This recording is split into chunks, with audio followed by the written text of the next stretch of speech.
नमस्कार, आदाब, सत श्री अकाल, जय भीम, जोहार।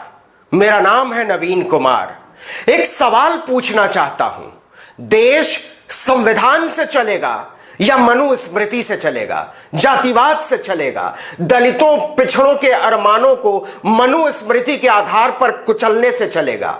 और अगर हम कहें कि सरकार चाहती है कि देश मनुस्मृति के आधार पर चले तो शायद आपको गुस्सा आ जाएगा, भरोसा नहीं होगा। हो सकता है आप मुझसे नफरत करें या मुझे बुरा भला कहें, आप इसके लिए स्वतंत्र हैं, लेकिन इस सच को छुपाया नहीं जा सकता। एक चार्ट को देखिए, इस चार्ट में लिखी हुई जातियां देख लीजिए। इसका मतलब यह है कि बाकायदा सांस्थानिक स्तर पर मनुस्मृति की व्यवस्था को लागू करने की कोशिश हो रही है। बाकायदा सरकार की निगरानी में यूनिवर्सिटियां मनुवाद के आधार पर डिग्री दे रही हैं। इसका पूरा मतलब विस्तार से बताएंगे, लेकिन पहले जातिवाद पर हमारी खुशफहमियां और सत्ता की चालाकियां। आपने सुना होगा कि देश में जातिवाद खत्म हो चुका है, सब बराबर हो गए हैं, कोई छोटा नहीं, कोई बड़ा नहीं।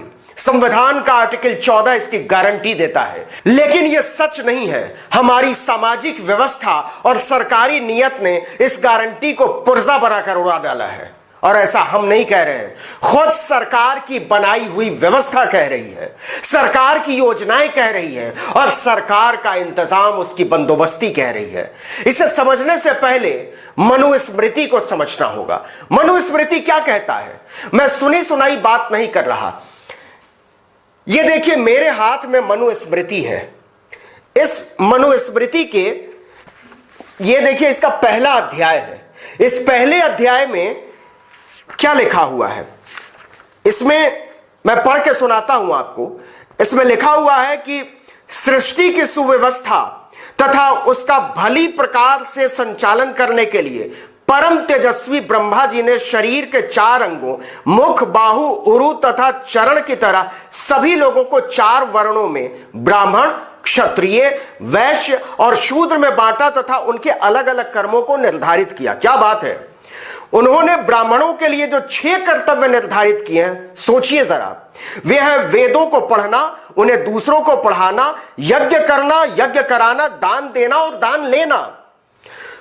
आगे देखिए, उन्होंने क्षत्रियों के लिए आचरण में लाने के लिए जो धर्म बनाए हैं, वे हैं प्रजा की रक्षा करना, वेद पढ़ना, दान देना और यज्ञ करना। वैश्यों के लिए क्या है? उन्होंने वैश्य के लिए, उन्होंने मतलब ब्रह्मा जी ने, उन्होंने वैश्य के लिए जो प्रमुख कर्म निर्धारित किए हैं वो है व्यापार करना, ब्याज लेना। यह बैंक का काम नहीं है, यह वैश्य का काम है। ब्याज लेना, खेती करना, पशुओं का पालन पोषण करना और क्रय विक्रय करना, दान देना, वेद पढ़ना और यज्ञ करना। यह काम है वैश्यों के। ब्रह्मा जी ने शूद्र वर्ण के लिए एक ही कर्तव्य बताया है, जरा ध्यान से सुनिएगा। वो कर्तव्य क्या है?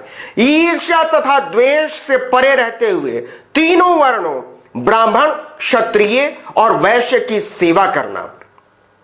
ब्रह्मा जी के उत्तम अंग से, और उत्तम अंग क्या है? मुख। ब्रह्मा जी के उत्तम अंग मुख से उत्पन्न होने से ब्राह्मण जन शेष तीनों वर्णों क्षत्रिय, वैश्य, शूद्र से बड़े हैं, क्योंकि उनका जन्म सबसे पहले हुआ।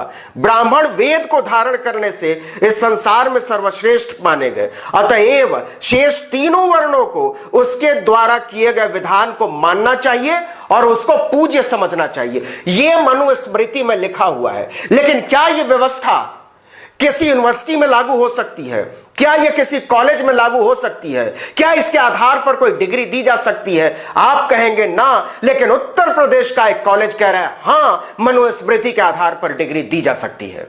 हो सकता है आपको सुनते हुए बहुत बुरा लग रहा हो, मुझे इसे पढ़ते हुए इससे कहीं ज्यादा बुरा लग रहा है।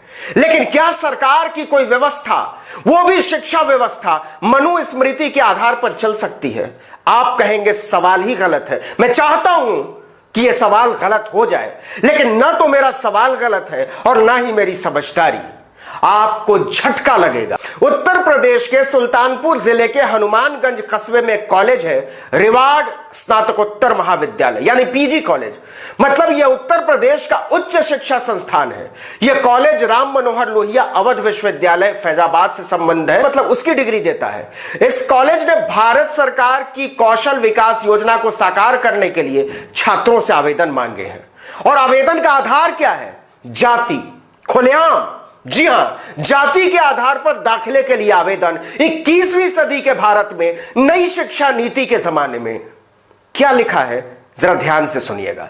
इसमें लिखा है, रिवार्ड स्नातकोत्तर महाविद्यालय हनुमानगंज सुल्तानपुर में अध्ययनरत छात्र छात्राओं को अच्छे, स्वस्थ, स्वावलंबी होने के साथ व्यवहारिक, व्यावसायिक, प्रायोगिक प्रदर्शन द्वारा जाति आधारित पारंपरिक व्यवसायों से जुड़े चयनित लाभार्थियों को टेक्नो साइंटिफिक प्रशिक्षण के साथ साथ कौशल आधारित उच्च शिक्षा के माध्यम से आत्मनिर्भर बनाया जाता है, जिससे छात्र छात्राएं शिक्षणोपरांत स्वरोजगारी, स्वावलंबी होने के साथ साथ निर्बल इच्छुक उद्यमियों को भी आत्मनिर्भर बनाने तथा राष्ट्रपिता महात्मा गांधी जी के सपनों को साकार करने की दृष्टि से ग्रामीणों को स्वच्छ, स्वस्थ, स्वावलंबी बनाकर समृद्ध, खुशहाल जीवन यापन करने में उल्लेखनीय योगदान प्रदान कर रहे हैं।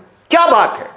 मतलब यूपी के कॉलेज वाले खुलेआम प्रोस्पेक्टस निकालकर जाति के आधार पर ट्रेनिंग और डिग्री दे रहे हैं और कह रहे हैं कि यही तो गांधी जी का सपना था। लेकिन बजबजाते हुए जातिवाद का किस्सा इतना ही नहीं है, शर्म आ जाती है। नीचे मोटा मोटा बड़ा बड़ा लिखा हुआ है, कौशल आधारित शिक्षा।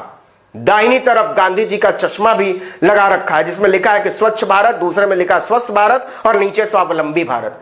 उसके नीचे डंके की चोट पर साफ साफ लिखा हुआ है, जाति आधारित पारंपरिक विकास हेतु कौशल विकास। जाति आधारित मतलब मनुस्मृति की व्यवस्था। बजबजाता हुआ जातिवाद बाहर कैसे आता है, यह नीचे और बेलिहाज होकर सामने आता है। मैं हूबहू पढ़ रहा हूं, इसमें एक भी शब्द मेरा नहीं है।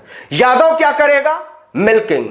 स्पेलिंग तो ठीक कर लेते भाई, मिल्चिंग लिख दिया, CH, मतलब दूध का धंधा। कुर्मी को क्या सिखाएंगे? खेती बाड़ी। तेली तेल निकालने का धंधा करेगा। गौर कीजिएगा, यह मोदी योगी की नई शिक्षा नीति के जमाने का प्रोस्पेक्टस है। लोहार लोहा कूटेगा, खुरपी कुदाल गैती फावड़ा बनाएगा, वो डॉक्टर इंजीनियर बनने का सपना नहीं देख सकता। इसी तरह धोबी को अच्छे से कपड़ा धुलना सिखाएंगे। कुम्हार घड़ा सुराही बनाता रहेगा, दिया बनाता रहेगा। नाई बाल काटता रहेगा पीढ़ी दर पीढ़ी। जुलाहा कपड़ा बुनता रहा है, यही करते रहना है। भर को प्लम्बिंग यानी टोटी ठीक करना सिखाएंगे। मोची आपके फटे जूते सिलता रहे, निषाद मछली पकड़ता रहे, माली आपके बाग बगीचे सजाता रहे, गड़ेरिया को बकरी चराना सिखाएंगे, दर्जी को कपड़े सिलना सिखाएंगे। मतलब पीढ़ी दर पीढ़ी जूते सिलने वालों के बच्चे जाति के आधार पर जूते सिलते रहे, जूठे बर्तन धुलने वालों के बच्चे जाति के आधार पर जूठे बर्तन धुलते रहे। पीढ़ी दर पीढ़ी आपकी मालिश, बेगार और हजामत करने वालों के बच्चे जाति के आधार पर मालिश, बेगार और हजामत करते रहे। यह नई शिक्षा नीति है, मोदी और योगी के जमाने की शिक्षा नीति। दरअसल अंदर का मवाद बाहर आ गया है इसके जरिए, एक जहर जो दिल में सदियों से भरा हुआ है। इससे शर्मनाक, इससे फूहड़, इससे गंदी, इससे घिनौनी बात कुछ नहीं हो सकती कि डंके की चोट पर योगी राज में कॉलेज सामाजिक न्याय के पूरे सिद्धांत को रौंद रहे हैं और आप इसी को कौशल विकास कह रहे हैं। इस प्रोस्पेक्टस में एक बात और गौर करने वाली है, प्रिंसिपल साहब शायद भूल गए होंगे। इसमें यह नहीं लिखा है कि जब जाति के आधार पर काम का बंटवारा कर ही रहे हैं तो यह क्यों नहीं लिखा कि ठाकुरों राजपूतों का काम क्या तय किया है, ब्राह्मणों का काम आपने क्या तय किया है साहब, भूमिहारों का काम क्या तय किया है, ब्राह्मणों का काम क्या तय किया है, कायस्थों का काम क्या तय किया है। नहीं लिखा है इसमें। लाज आ गई उन्हें लिखने में। वो कैसे लिखेंगे कि ब्राह्मण तो फैसले लेने के लिए है, क्षत्रिय राज करने के लिए है, भूमिहार बेगार लेने के लिए है, कायस्थ सबके कर्मों का हिसाब रखने के लिए है। मनुस्मृति की व्यवस्था के मुताबिक सोचकर भी उबकाई आती है कि यह उस जमाने में हो रहा है जब कहा जा रहा है कि आप इतिहास के साथ अंतरिक्ष विज्ञान पढ़ सकते हैं और केमिस्ट्री के साथ कला पढ़ सकते हैं। फिर ये संविधानियत और इंसानियत के दुश्मन कौन है जो कह रहे हैं कि नई शिक्षा नीति मनुस्मृति से चलेगी?